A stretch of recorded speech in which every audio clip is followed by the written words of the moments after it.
What's going on, everybody? Welcome back. And today we're going to be reading over some honest reviews for Roadcraft, and I'll be giving y'all my review and opinion at the end.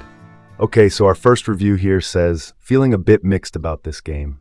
First of all, it feels like an early access game for full price, also released with DLCs, which is kind of BS. I think the game is fun for first few maps, but after that, it feels like you're repeating the same missions all the time. If there was mixed option, I would pick it. Game is addicting in a way, but it has a lot of problems. I felt very lost in the beginning. The guidance to start wasn't very good. Getting pretty much all vehicles for free with little less performance and capabilities, but the functions are the same, is a weird design choice. Thing he was so excited to unlock was forestry, but it turns out that you can only cut specific trees on the map, not all of them. I don't have all harvesters unlocked, but the first vehicle's cutting mechanics were a huge disappointment for him. You just drive close to a tree and press a button for the harvester head on the tree and cut it for you, with a single key press. Having multiple maps instead of one big one makes me feel like I need to start the game over and over again. All maps I've done so far has pretty much same missions. Start map, make a base, get factories working. Vehicle physics feel clunky. Vehicle mechanics are buggy. No excavators or buckets for wheel loader. You fix all roads by adding sand, instead of forming the terrain first, because terraform in wheel loader is useless. Asphalt paver handling is very bad, getting stuck on sand path because you drive and slide to the edge. No way to turn your vehicles off. By the way, this feature will be in the upcoming update. There's no lights on vehicles. All vehicles feel very slow, even the pickup truck. You get easily stuck even with the 8-wheel drive truck. Item weights are weird. Add 6 mining carts on your flatbed that is supposed to handle 6 tons of weight, and it will go only 20 miles an hour, even on straight road. No real settings configurations for controller. Some missions are so badly organized. And now he says what he enjoys about the game. Graphics are good, unique gameplay experience, cool to play around in heavy machinery, and crane physics are good. Okay, next up. This is not Spin Tires, SnowRunner, or Expeditions. If you think you are getting SnowRunner 2, you aren't. This is a rebuild and recovery game with heavy vehicles and very different mechanics. Some people can't seem to accept that because they think they are getting a franchise sequel. Maybe they are Madden fans. The trailer for the game hits because it shows what the game is all about. With that said, my friends and I have relaxed and had fun playing in this virtual sandbox, filling holes, leveling roads, building bridges, and delivering supplies. The maps are pretty large, kind of complex, and have significant gameplay time built into them. Also, multiplayer saving is awesome. I can save the host's game or decline and keep my own progress. This is a great feature if you aren't using dedicated server setups. Just to note, the devs have listened to the players on issues and preferences and already tuned some vehicles like the paver to be easier to use. Okay, so real quick, I do agree with mostly everything this guy's saying, but it's kind of weird that how some players have no issues. Then I'll see other comments with tons of players having multiplayer and saving issues where their whole save gets deleted. I just hope the devs can make it enjoyable for all players, no matter what system you play on. Anyways, moving on to the next review.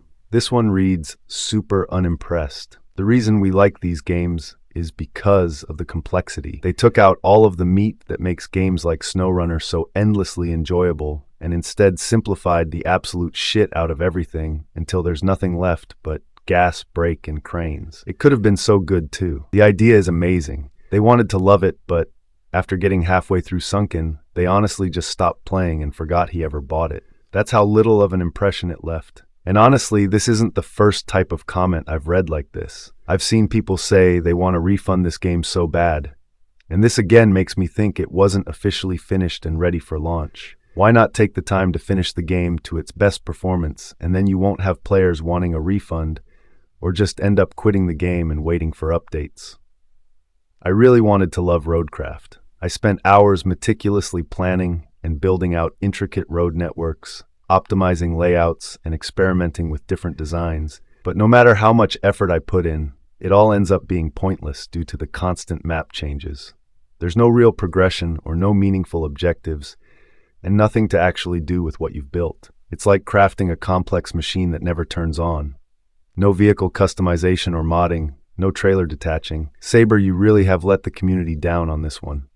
Selling me something where I actually can't do what I want. There's zero payoff for the effort you put into building. No persistent world, no way to keep or revisit your creations meaningfully. The game constantly pushes you forward, whether you're ready or not. Why bother to invest time into something that gets wiped away the moment you finish the map or tasks? Again, there are a few things I do agree with this review, like the 8 separated maps can feel like you have to start from the beginning each time. I'm not a game creator or anything, but I think they should have just made one large map, and you discover different areas as you go, not 8 separate maps that you have to start from the beginning each time. It just gives that feeling of starting the game over once again, doing it in a different setting.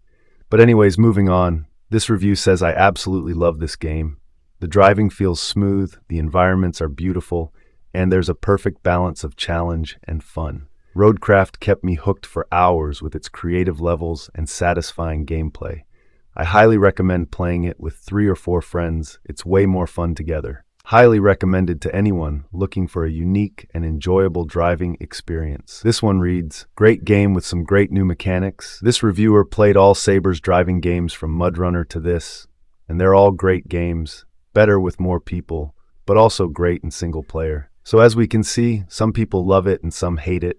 I think this goes back to what one of the previous reviews said about some players expecting a sequel from their previous games like SnowRunner. But we have to remember this game, I believe, is running on an entire different engine. So it's kind of different in many ways, and definitely not a sequel from previous games, although it still could use many updates to be better. Okay, so here we have a review which says, the game can't be finished in its current state. Last mission is bugged currently. The mission objective can't be picked up or delivered, and there's no ETA on a fix for it. This is what I mean by updates, especially since I've read many reviews say this same thing about the last mission is broken, and there's no way to actually complete the game yet. Things like this just make me wonder if Saber did enough testing with the game before launching it. Another review which I actually had this same problem with one of my maps not loading up, and now I can see many other players having the same issue. He says his game keeps crashing.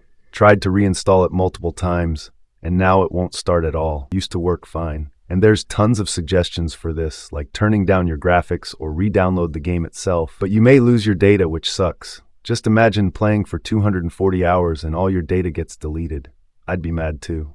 Now this guy says, for a game that heavily relies on you to use sand to build a road, the sand physics suck. It really makes me want to drown in constant rain that happens in game. That's not good. But I agree with the sand physics. They definitely could be better. Also, it would be nice if there was more variety other than just sand.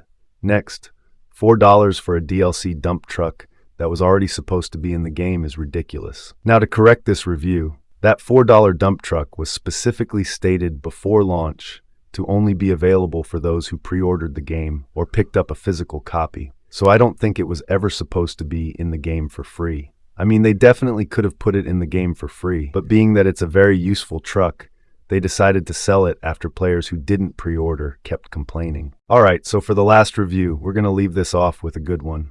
A sandbox dream for anyone who ever loved Tonka trucks.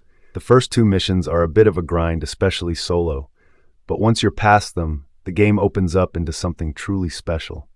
It captures that childhood joy of pushing dirt and building roads, just you and the machines, shaping the world however you want. If the idea of turning the earth into your canvas sounds fun, this is a game you can easily get lost in. Imagination and dedication are your only limits. And this brings me to my personal review and honest opinion of the game after it being out for about a month and 2 weeks. So all I'm going to really say is, Roadcraft definitely has potential to be greater than what it currently is. There's features that are great and some that need to be worked on.